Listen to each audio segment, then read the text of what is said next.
of index, there exists some x not equal to 0, such that t to the power n1 minus 1 x is not equal to 0, right? So we saw that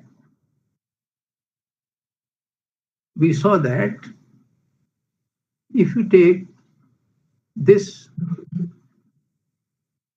tx,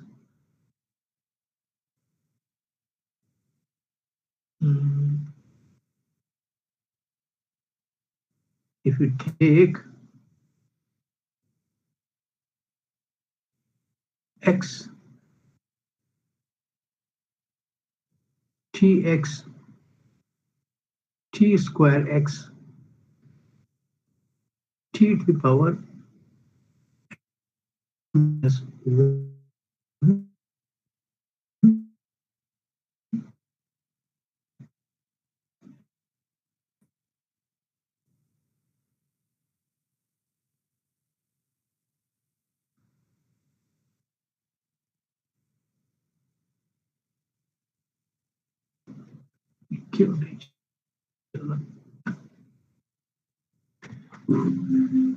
we saw that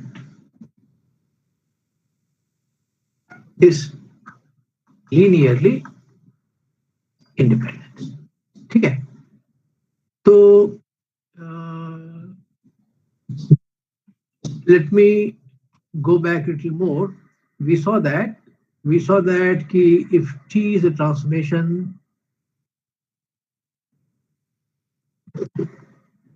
such that all the eigenvalues of t lie in the field over which this vector space is defined, then we can find a basis of the vector space P with respect to the matrix of T is what we called in its Jordan form. तो Jordan form कैसा होता था? उसके matrix कैसी होती थी? यहां मान लीजिए ये है, ये मान लीजिए J and K है, तो ये सब के सब होते थे 0, राइट? और इनको क्या बोलते थे? इनको बोलते थे देयर ऑल जॉर्डन ब्लॉक्स, ठीक है? और जॉर्डन ब्लॉक्स, इसमें ith जॉर्डन ब्लॉक्स है, मान लीजिए ये है, तो ये कैसा होता है देखने में? This can be expressed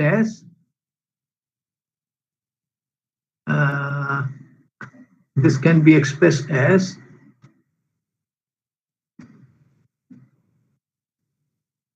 lambda I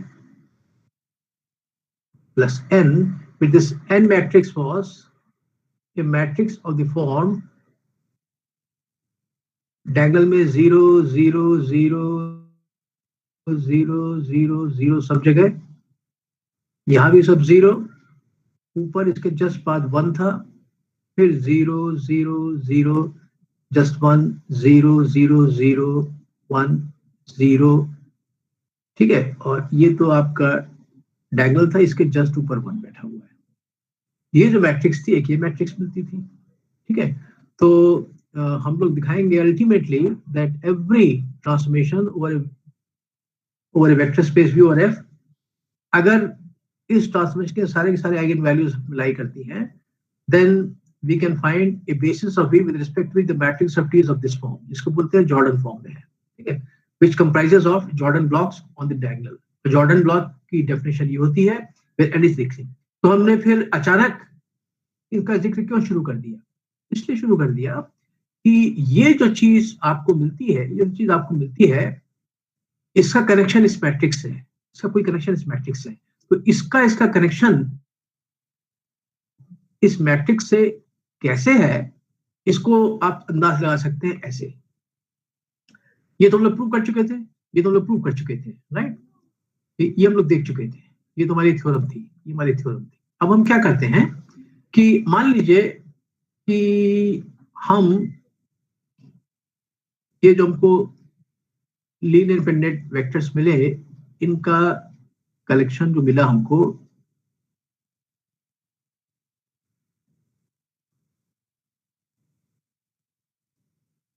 ये जो हमको मिला, इसको B बोल दिया। और आप क्या कीजिए कि इस बी से सब स्पेस स्पैन करा दीजिए, उसका नाम दे दीजिए V1, ठीक है। Then V1 is a subspace of V of dimension, जितने एलिमेंट्स, कितने एलिमेंट्स हैं, 1 2 3 up to n1 of dimension, ठीक है।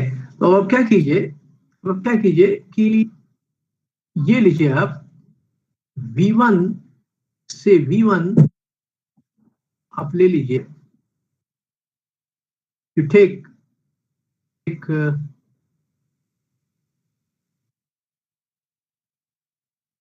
लेके V तक थी, और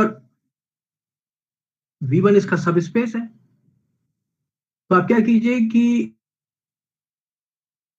इस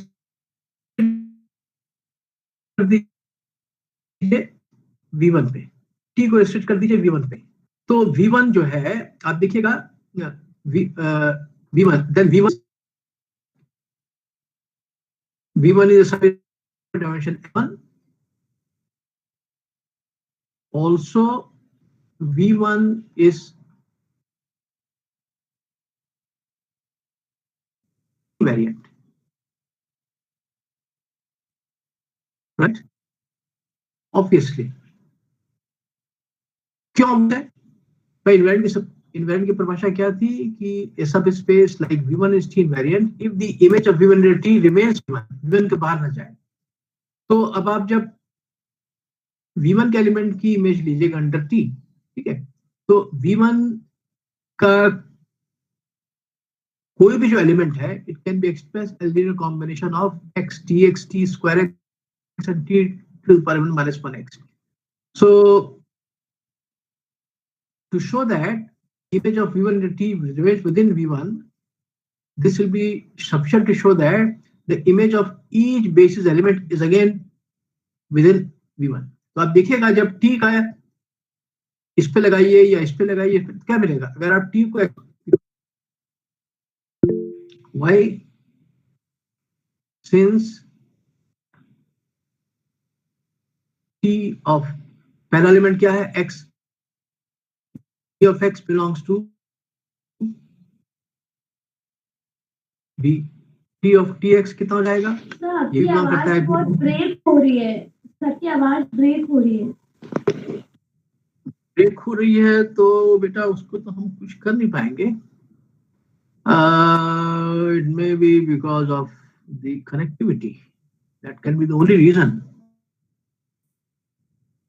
That can be the only reason. तो हम क्या कर रहे हैं कि हम उसको लिख रहे हैं, लिखने पर ध्यान दीजिए आज कम से कम, है ना। तो because if the connectivity is poor, there is very little I can do at this point. तो इन जितने भी बेसिस एलिमेंट्स हैं, एक मिनट, हम let me see whether this going to prove. I put on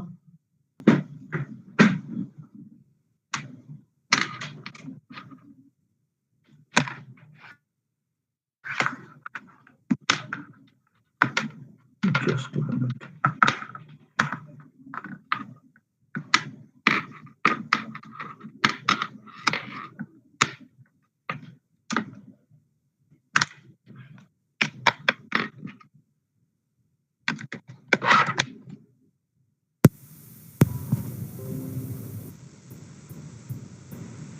Can you hear me better?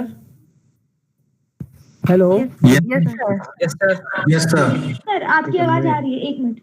हमने earphone लगा लिया है तो शायद इससे बेटर हो जाए। Okay, so what I was saying was कि हम ये कहना चाहते हैं that this V1 is T invariant, which means I am saying that the image of V1 under T remains within V1. तो हम बजाय V1 के हर एलिमेंट की इमेज निकालें, केवल बेसिस एलिमेंट की इमेज निकालना है। तो ये बेसिस एलिमेंट है, तो Tx की इमेज क्या आ जाएगी? X की इमेज क्या आ जाएगी? Tx। तो Tx तो ऑलरेडी बिलोंग कर ही रहा है, और Ts की इमेज क्या आ जाएगी under T? T square x, वो भी बिलोंग कर रहा है। T स्क्वायर x की इमेज क्या आ जाएगी under T? T cube x, वो यहाँ पर कहीं दिखाई नहीं पड़ रहा। तो ऐसे ही करते करते आप देखिएगा कि t of t square x is t cube x, वो भी बिलोंग कर रहा है b पे। तो करते करते करते यहां तक तो सब कुछ ठीक चलेगा। t to the power t n1 minus 2x, ये लिया आपने। इसके जस्ट पहले जो एलिमेंट है उसकी वजह हो जाएगी t to the power n1 minus 1x, जो कि बिलोंग कर रहा है, so this also belongs to be. अब आपको यहां पे थोड़ी दिक्कत दिखाई पड़ सकती है कि what is going to happen to this thing. अगर हम लास्ट एलिमेंट ले लें और उस पर t लगाएंगे, then I am getting t to the power n1x, तो यहां दिखाई नहीं पड़ा अपेरेंटली। लेकिन because this t is nilpotent of index n1, so this thing is equal to 0, this thing is equal to 0, और 0 तो हर सब स्पेस बिलोंग करेगा, क्योंकि सब स्पेसेस पे 0 बिलोंग करना ही करना है। दिस बिलोंग्स टू, तो ये जो है this is going to belong to v1। तो अगर ये b में है तो ये v1 में भी है, ये भी v1 में भी है, ये भी v1 में भी है, यानी कि x tx t square x t to the power minus 2 and t to the power minus 1x, इन सब की इमेज जो है v1 के अंदर है। इसकी सबकी इमेज v1 के अंदर है, इसका मतलब पूरे की इमेज v1 के अंदर हो जाएगी। तो that is why this is thin variant. तो अगर थीन वेरिएंट है तो ये हमारा ट्रांसफॉर्मेशन थी from the whole of v to v, इसके अंदर v1 बैठा हुआ है, लेकिन चूंकि v1 की इमेज v1 के अंदर ही है, तो जब हम इसको रिस्ट्रिक्ट कर देंगे v1 में, तो हम इसके बाहर जाने की जरूरत पड़ेगी। I can take my codomain to be just v1। तो ये हमको मिल गया transformation this thing, right. So you can see that ये हमारा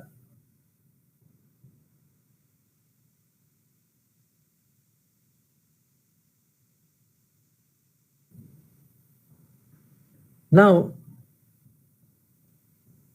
the matrix of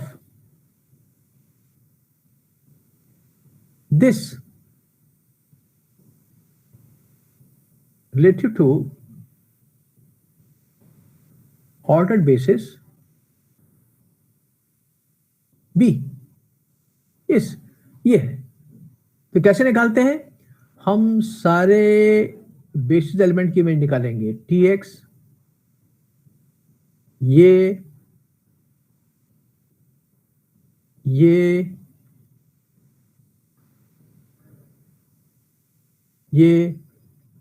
t to the power t n minus 1 x, इन सब को निकालेंगे और इन सब को लिखेंगे as linear combination of this. तो ये इसकी इमेज क्या हो जाएगी? इसकी इमेज आएगी tx, this I can write as 0 into x plus 1, ऐसे लिख देते हैं। Let me write like this thing. इसकी इमेज हो गई, इसकी इमेज हो गई, इसकी इमेज हो गई tx, which I can write as 1 into this thing, यहां लिख देंगे 0 into x plus this plus 0 into t square x plus 0 into t to the power n1 minus 1 x। तो हमने इसकी इमेज को लिख दिया uniquely as linear combination of these basis element, ये मिल जाएगा। सेकंड में क्या, इसकी इमेज क्या है?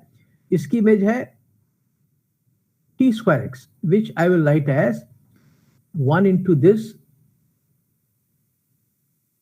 plus 0 into x plus 0 into tx plus 0 into t cube x plus 0 into t to the power n1 minus 1 x। इसकी इमेज क्या हो जाएगी? इसकी इमेज है t cube x। तो हम क्या करेंगे? सोच देंगे यहाँ पे 1 और बाकी सब जगह कोएफिशिएंट कर देंगे 0, 0 into x plus 0 into tx plus 0 into t square x plus 0 into t4x etcetera etcetera. तो इसकी मैट्रिक्स क्या मिलेगी? इसकी मैट्रिक्स मिलेगी, इसकी पहली रो क्या हो जाएगी? पहली रो जाएगी वाले कोएफिशिएंट्स 0 1 0 0 0 ये मिल जाएगी। सेकंड रो क्या मिलेगी? 0 0 1 0 0 0। थर्ड रो क्या मिलेगी? 0 0 0 1 0 0। ऐसे करते जाइएगा आपको। तो अल्टीमेटली लास्ट बट वन, सबसे आखिर के जस्ट पहले क्या मिलेगा आपको? 0 0 0 0 0, लास्ट वाला 1 मिलेगा। और लास्ट में क्या मिलेगा आपको? 0 0 0 0, सब जगह 0 मिलेगा। तो डायगोनल मिल जाएगा आपको 0 0 0 सब जगह, उसके जस्ट ऊपर मिल जाएगा आपको 1 1 1। तो आपको याद कीजिए कि ये जो n जो था, ये जो n था, इसकी शक्ल यही थी, इसकी शक्ल यही थी। वो आप देख सकते हैं कि इसका कनेक्शन जो है, इसका जो कनेक्शन जो है इस टाइप की चीज से है। तो इसमें क्या चीज इन्वॉल्व है? इसके अंदर इन्वॉल्व है, इसके अंदर इन्वॉल्व है इसका रोल है, इसका रोल है। और ये रोल कब पैदा हुआ? ये रोल तब पैदा हुआ जबकि T is nilpotent for index n1।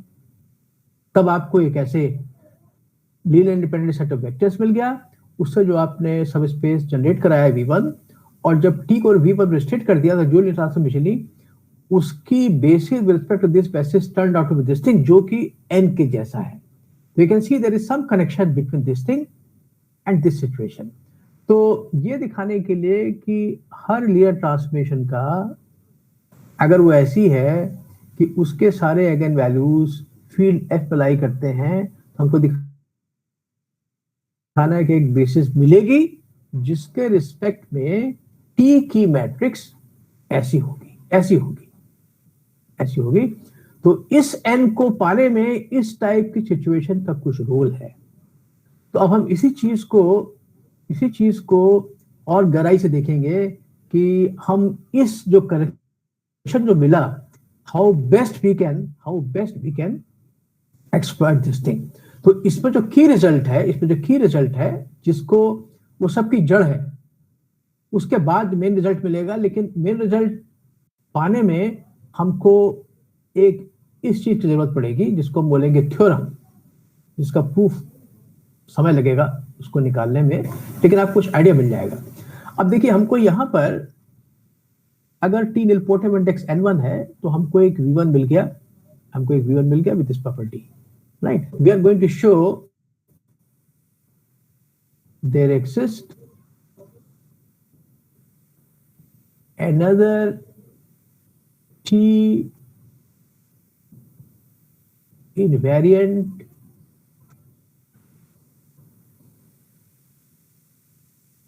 subspace a blue of V such that V is equal to V1 direct sum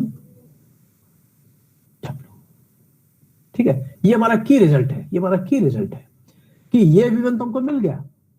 लेकिन हम आगे और बढ़ेंगे और कहेंगे कि इसके अलावा हमको एक T इनवेरिएंट सब स्पेस और मिलेगा, जिसको मान लीजिए हम W बोल देते हैं। वो W1 ऐसा होगा कि V can be split as V1 direct sum W। तो ये V1 जो है, इसको हम तोड़ देंगे, डिकम्पोज कर देंगे as direct sum of two subspaces. एक तो ये वाला V1 था, दूसरा है W। ठीक है, W मिल जाएगा। जब ये W मिल जाएगा हमको, तो हम क्या करेंगे? इसको कंसिडर करेंगे T by W from W to W, इसको लेंगे और दिखा देंगे कि ये भी निलपोटेंट है। अगर ये निलपोटेंट है तो जैसे यहां मिला था हमको इस T के लिए, वही चीज इससे करेंगे तो हमको एक और सब स्पेस मिल जाएगा W1। तो इस W को जैसे हमने यहाँ V1 को डिकम्पोज कर, W को भी डिकम्पोज कर देंगे।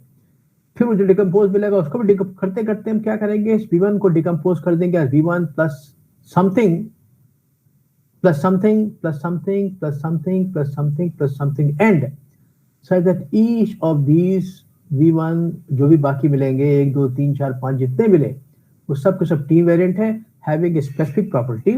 तो लेकिन वहां तक पहुंचने के लिए सबसे पहला बाधा जो है ये दिखाना कि there is another T variant subspace W। ये हमारा की रिजल्ट, ये क्या है और कैसे मिलेगा, राइट। तो अब हम इसकी तरफ बढ़ते हैं। इसका आप लीजिए screenshot, because I am going to use a new whiteboard ले लिया? Yes, sir. Okay, okay, okay, okay, okay, okay. So now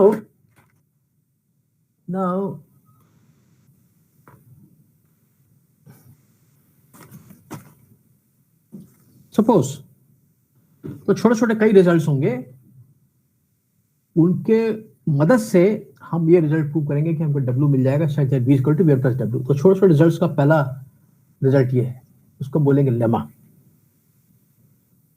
lemma,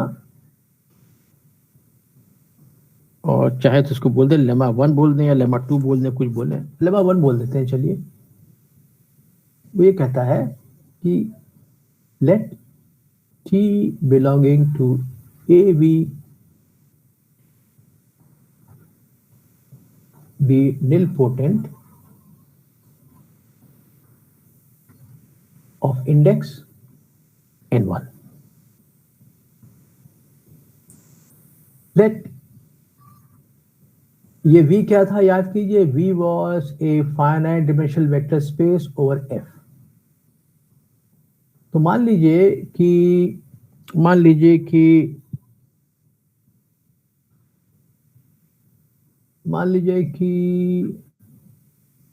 dimension of V is N। Let alpha zero I plus alpha 1 T plus alpha 2 T square plus alpha M Tm is non-singular, which is same thing as saying that it is invertible। ये transformation मिली आपको, this is an invertible transformation. ठीक है, और इसका proof ये हुआ कि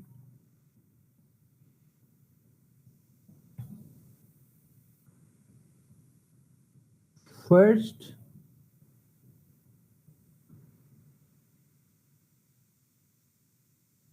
that for any S belonging to AV with S to the power K is equal to 0, alpha 0 I plus S, this transformation is always invertible, right?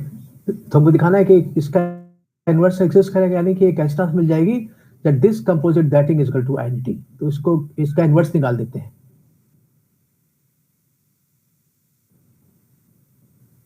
To see this, just note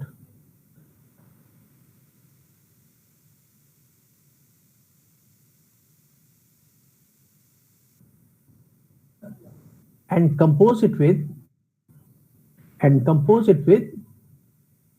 क्योंकि alpha 0 जो है वो non zero scalar है, field का element है, तो every non zero element of a field has a multiplicative inverse, ये exist करेगा, ये चीज एग्जिस्ट करेगी क्योंकि ये 0 नहीं है, this will exist.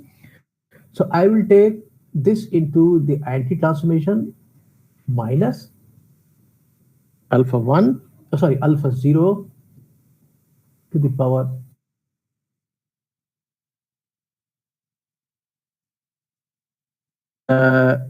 S plus alpha 0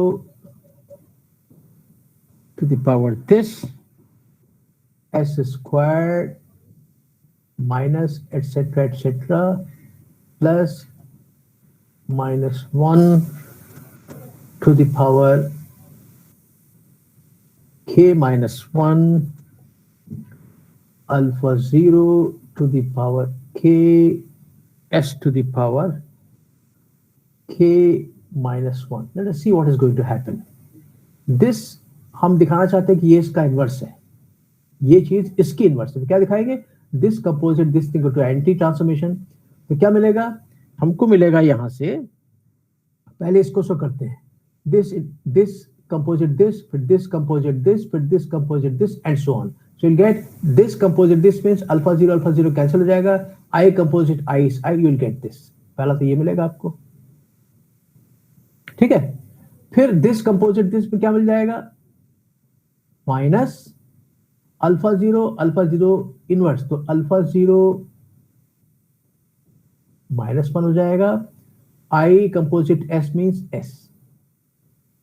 फिर इससे कीजिए तो क्या मिल जाएगा? प्लस अल्फा 0 माइनस 2 आई कंपोजिट एस स्क्वायर, माइनस यहां पर क्या लिखा हुआ है? यहां पर लिखा हुआ है minus alpha 0 to the power minus 4 यहां पर मिल जाता minus alpha 0 minus 3 s cube plus plus plus plus. फिर इससे कीजिए plus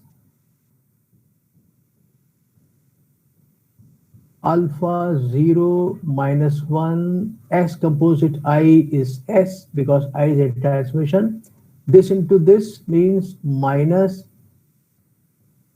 alpha 0 minus 2 alpha 0 minus 2 s square and so on. तो एक आपको अंदाजा लिख जाएगा, ये इससे कैंसिल हो गया, ये इससे कैंसिल हो गया, और ठीक से लिखेंगे तो इससे कैंसिल हो जाएगा, सब कैंसिल हो जाएंगे, अल्टीमेटली बचेगा आई। और अगर आप में पेशेंस नहीं है तो घर जाके वेरीफाई कर लीजिएगा कि हाँ वाकई में आई आ जाएगा। सो thus this transformation indeed is an inverse of this thing. Therefore this is invertible. ये हमने इंटरमीडिएट स्टेप था, लेकिन हमको दिखाना तो ये था, हमको दिखाना कि है कि ये नॉन सिंगुलर है, ये नॉन सिंगुलर है। अब हम क्या करते हैं? अब इसकी मदद से हम दिखा देंगे ये non singular. Now put s to be equal to, इस टर्म के बाद का जो टर्म लिखा हुआ है, alpha 1 t plus alpha 2 t square plus alpha 3 t cube वगैरह वगैरह वगैरह वगैरह। एंड कहां पे होगा? Alpha m t m, right. And note that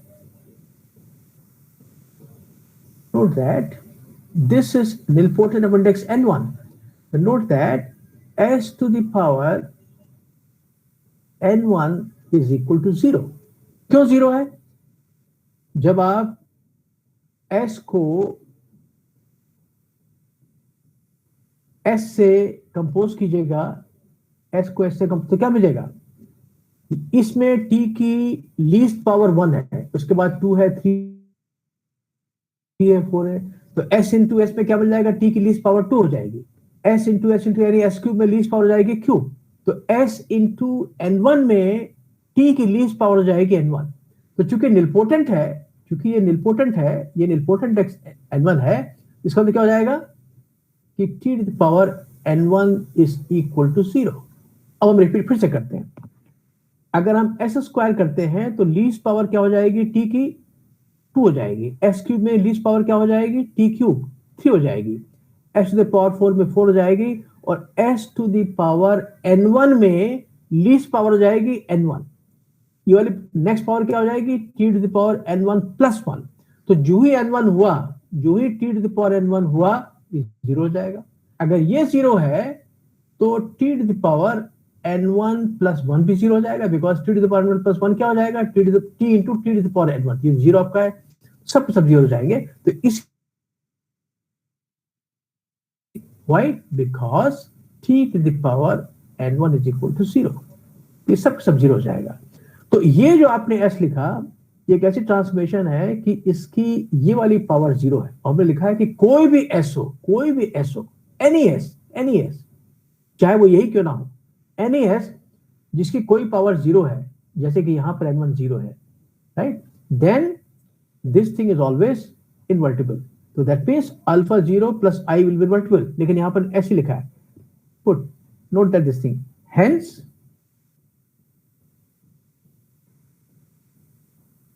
by what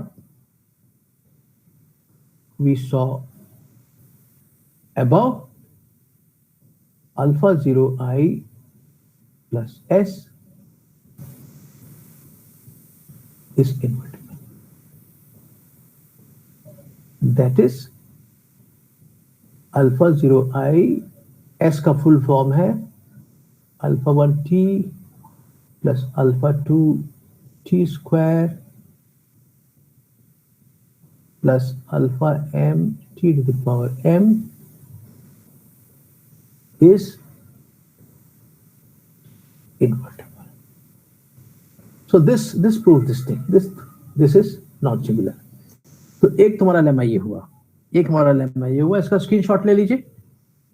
Then I'll prove the next lemma.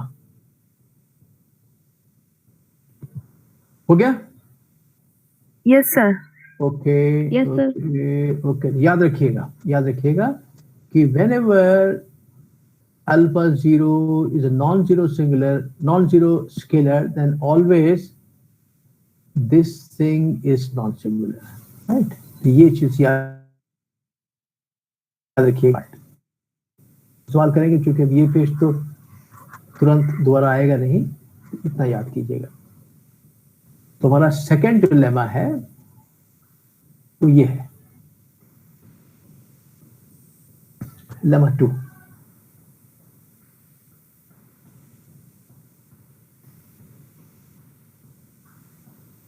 वो ये कहता है कि once again V is a finite dimensional vector space over F, or T is an element of AV. Let this be nilpotent of index n1.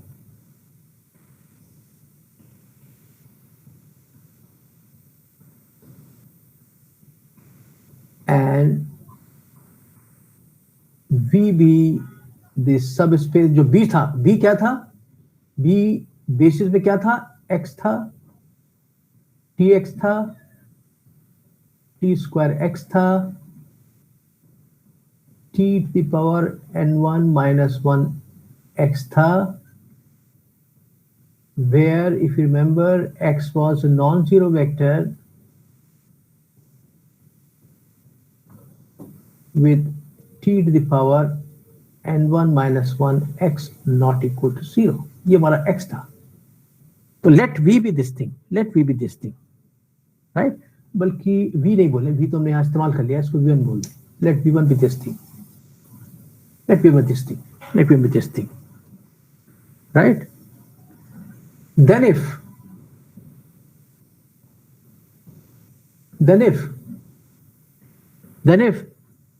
you, sorry, then if t to the power n1 minus k u is equal to 0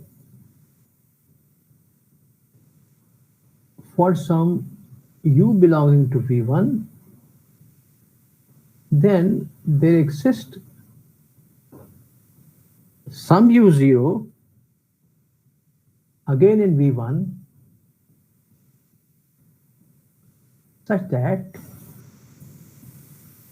u is equal to t to the power k u0। ठीक है, तो ये एक हमारा छोटा सा result है जिसका इस्तेमाल करेंगे ठीक है, तो इस थ्योरम के अलावा कोई इसका ज्यादा इस्तेमाल नहीं है, इसलिए इसको लेमा बोल दिया, अदरवाइज हम इसको प्रोपोजिशन बोल देते या थ्योरम बोल देते। ठीक है, तो इसको हम क्या करते हैं कि हम ऐसे शुरुआत करते हैं कि U बिलोंग कर रहा है V1 को, V1 का ये बेस है, इसका मतलब U can be express as linear combination of these basis elements. So express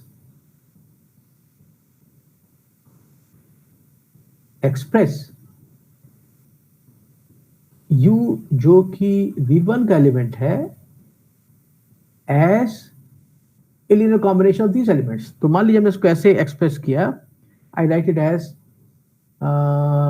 alpha 1 x plus alpha 2 tx plus alpha 3 t square x plus, और हमको चूंकि यहाँ भी जरूरत पड़ेगी तो उसको भी लिख देते हैं। kth स्टेज पे you will get alpha k t to the power k minus 1 x plus alpha k plus 1 t to the power k x, फिर आगे बढ़ते जाइए और एंड में यू विल गेट, ये लास्ट है ना, you will get something like alpha n1 t to the power n1 minus 1x. This you can do because u belongs to v1 जिसके basis है. You can write like this thing. You can write like this thing. ठीक है, तो now हमें दिया हुआ है ये 0 है, तो t to the power n1 minus k u, ये तो दिया हुआ है 0 के बराबर है। अब u की जगह हम ये लिख देते हैं, then I'll get t to the power n1 minus k within bracket alpha 1x plus alpha 2 tx plus alpha 3 t square x etc etc, इनको याद रखिएगा, and you will end up with alpha n1 t to the power n1 minus 1x, ये हमको मिला। Now what I do is कि ये हमको मिल गया, तो हम क्या करेंगे कि यहाँ पर हमको let me write it like this thing, alpha 1 t to the power n1 minus k x plus alpha 2 t to the power n1 minus k plus 1 x बढ़ता जाएगा, लेकिन इसका ध्यान रखिए कि इसकी वजह से हम ये नहीं भूलें कि t to the power n1 जब भी आया सब 0 हो जाएगा। तो पहले पावर ये थी, फिर एक बड़ी करते कहीं ना कहीं t to the power n1 आएगा, कहीं ना कहीं तो आएगा, जहां आएगा वहां 0 हो जाएगा, उसके बाद सब 0 हो जाएगा, उसको ध्यान में रखिए। तो ये जो आपने लिखना शुरू किया, ये जाके ट्रंकेट कर जाएगा at the following point.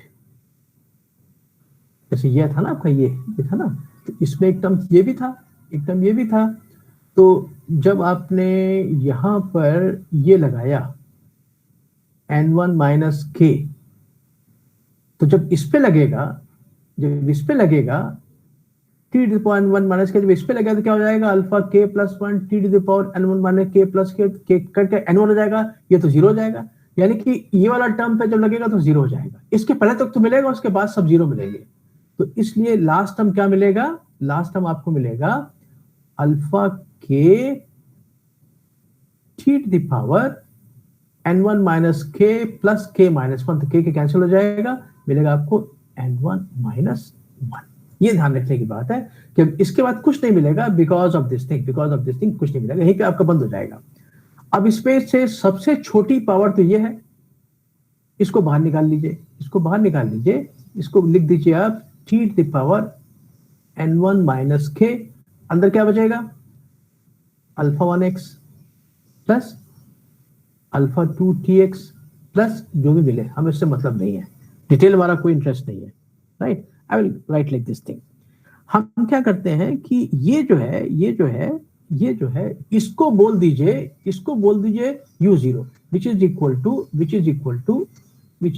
to t to the power n1 minus k u0, where u0 is equal to ये जो लिखा हुआ है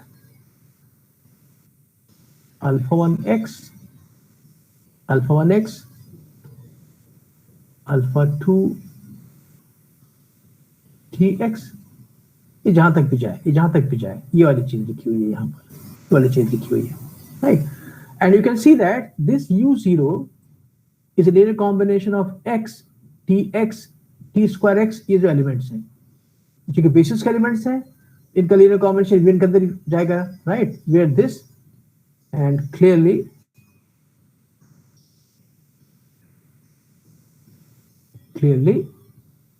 u0 will remain within V1 because u0 is linear combination of the basis elements of V1.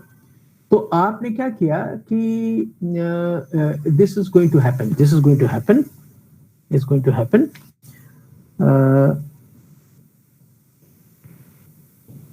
Okay, so this is going to happen. Okay, so now what is going to happen कि ये जो हो जाएगा, ये है क्या, ये जो है इसको ऐसे देखिए, अभी इसकी बस जरूरत थी नहीं, इसकी जरूरत है नहीं, आई एम सॉरी, इसको एक बार के लिए काट दीजिएगा, इसको काट दीजिए, अब इसकी जरूरत है नहीं फिलहाल। अब एक चीज और बाकी है, वो भी किया नहीं है, ये आपका हो गया।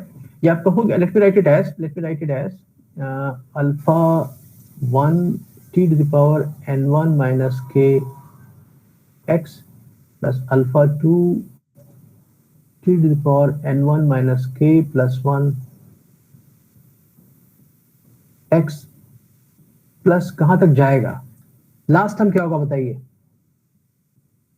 इसमें लास्ट टर्म क्या होगा, इसमें लास्ट टर्म क्या हो जाएगा, alpha k t to the power k minus 1 of x t to the power, sir जो आपने क्या होगा बताइए, वही सर जो आपने ऊपर लिखा है alpha k t to the power, नहीं इससे भी तो मल्टीप्लाई कीजिए ना, आपका क्या हो जाएगा,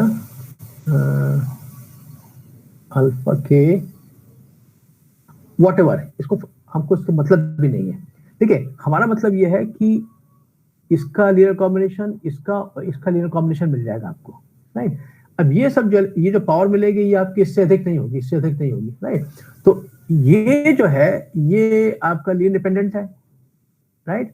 तो लीनियर इंडिपेंडेंट सेट के कोई भी सबसेट भी लीनियर इंडिपेंडेंट होता है, तो अगर ये लीनियर इंडिपेंडेंट है तो वो सेट जिसमें ये एलिमेंट है और ये वो भी लीनियर इंडिपेंडेंट हुआ, क्योंकि ये जो एलिमेंट्स हैं इनको छोड़ दीजिए, कोएफिशिएंट छोड़ दीजिए, ये एलिमेंट कॉमा ये एलिमेंट ये सब इसके सबसेट हुए, तो this set is also going to be independent. और ये क्या है, this is the linear combination of a subset of these element, वो जो कि इंडिपेंडेंट है, एंड दिस इक्वल टू 0, जो कि 0 है।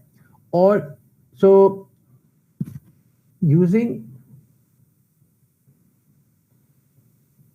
लीनियर इंडिपेंडेंस ये सब 0 हो जाएगा, अल्फा 1 0 हो जाएगा, अल्फा 2 0 हो जाएगा, करते करते अल्फा के भी 0 हो जाएगा, यहां तक 0 हो गया।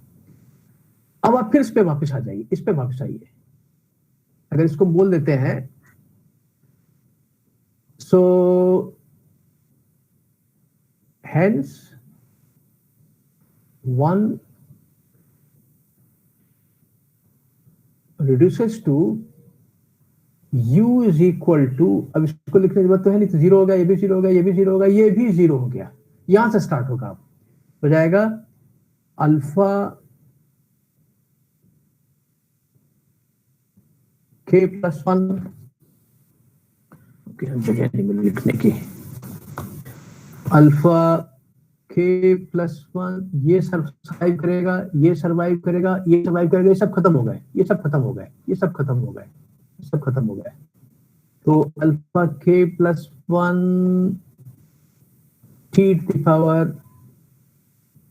के x plus alpha k plus 2 t to power k plus 1x plus alpha n1 t to the power n1 minus 1x, इतना ही सर्वाइव करेगा। And this I can write as t to the power k को बाहर निकाल लीजिए, तो अंदर क्या बचेगा? अंदर बचेगा alpha k plus 1x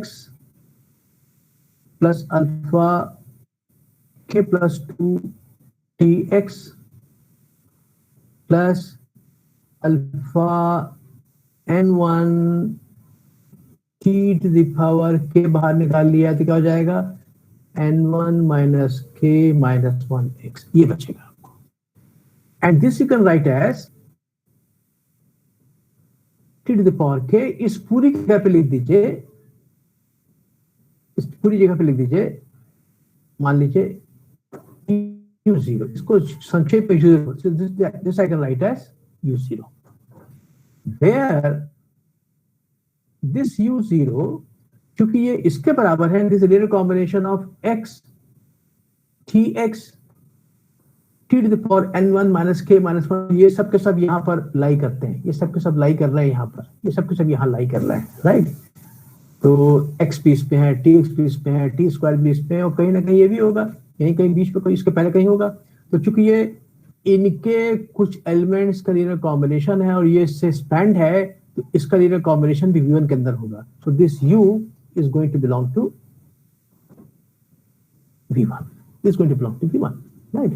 So you have shown that this u, so therefore u is equal to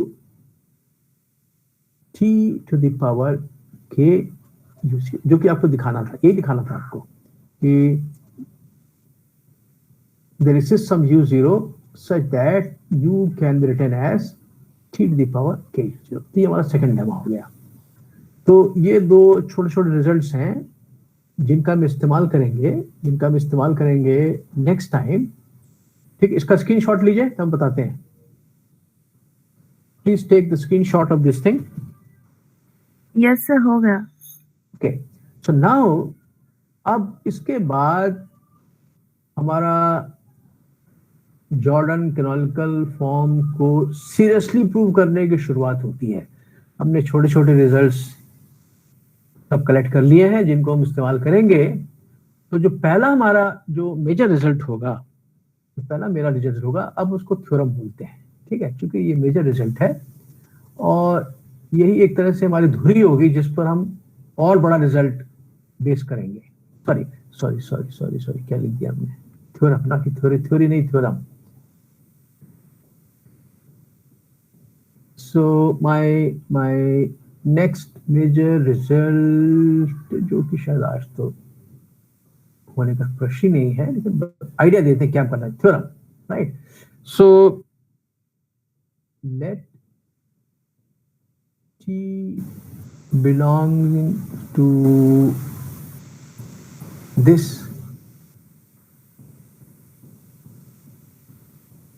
of index of, let t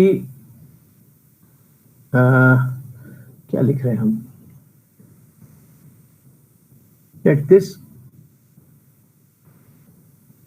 be nilpotent of index n1. Let x be such that t to the power n1 minus 1 x is not equal to 0.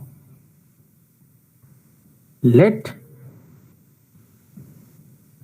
b be equal to x, tx, t square x, t to the power n1 minus 1 x, which we saw was independent, and v1 be this. Then there exists a t invariant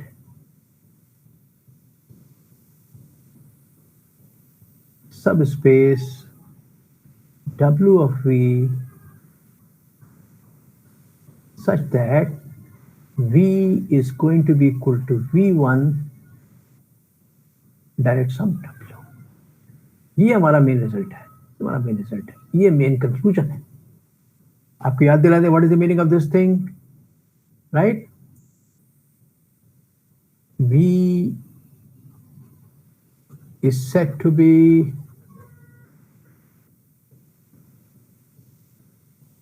direct sum of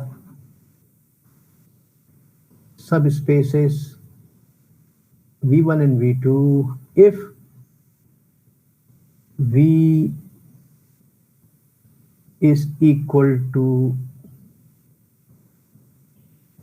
this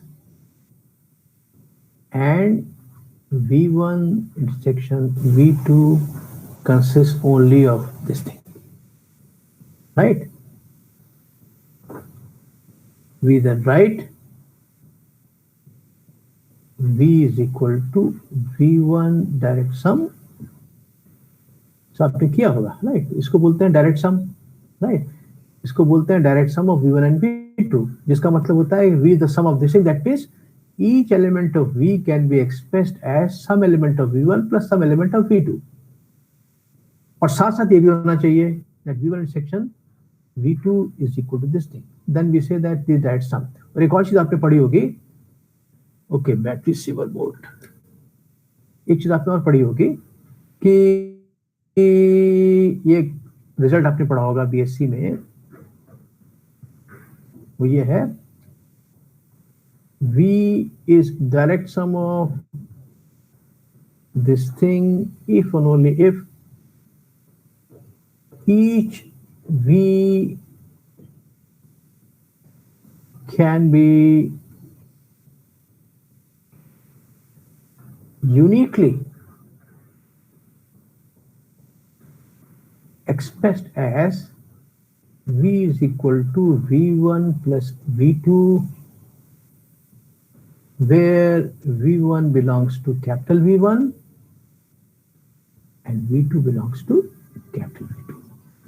तो ये दो तरीके हैं, ये जताने के कि V is a direct sum of two subspaces V1 and V2. तो कोई भी तरीका दिखा करके हमको दिखाना है that V can be expressed as this thing.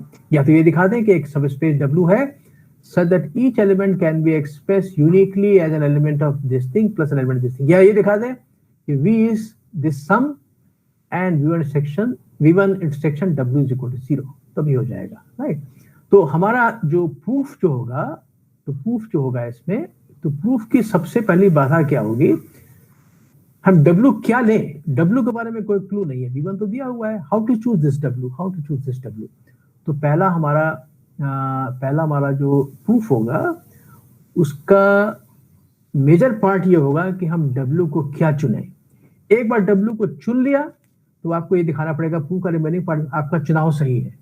सही का मतलब ये W ही वो W है such that V is direct sum of V1 plus W. तो पहले आप W चुनिए और चुनने के बाद दिखाइए कि या तो वो ये प्रॉपर्टी सेटिस्फाई करता है तो या वो ये वाली प्रॉपर्टी, जो आपको पसंद हो. किसी किताब में ये वाला इस तरीके दिखाए, किसी में ऐसे दिखाया होगा, ठीक है? तो हम इस तरीके से दिखाएंगे, पहले वाले तरीके से. तो हम पहले हमको W चुनना होगा और फिर दिखाना होगा जो हमने W चुना है, जिसको गेस किया है, जिसको प्रपोज किया है, वो W इस मानदंड पे खड़ा उतरता है that V is equal to V1 direct sum W, चाहे इसके माध्यम से चाहे इसके माध्यम से. So how to choose this W is the first major obstacle, जो इस थ्योरम का पार्ट का पहला प्रूफ का पहला पार्ट होगा. और सेकंड पार्ट होगा कि हाँ ये डब्बू हमारा सही चुनाव था। So all this thing we shall do next time. ठीक है, अभी करेंगे तो मजा नहीं आएगा because I'll in any case I'll have to repeat everything next time, right? So ये हमने आपको proof का एक छोटा सा एक just बता दिया कि proof में हमारा क्या होगा। So this we shall do next time whenever there is next time. ठीक है, तो कल तो आप लोग छुट्टी होगी है ना? Hello? Hello? Yes, sir. Yes, sir. तो कल तो क्लास होगा नहीं, परसों देखा जाएगा, ठीक है? Okay? Okay, sir. Thank Okay. you, sir. Okay, sir. Thank you. Okay. Thank you sir. Okay. you, sir. Most welcome. अब हम बंद करने जा रहे हैं and goodbye to you. Have a good happy Christmas. Same to you, sir. Thank you very much for that.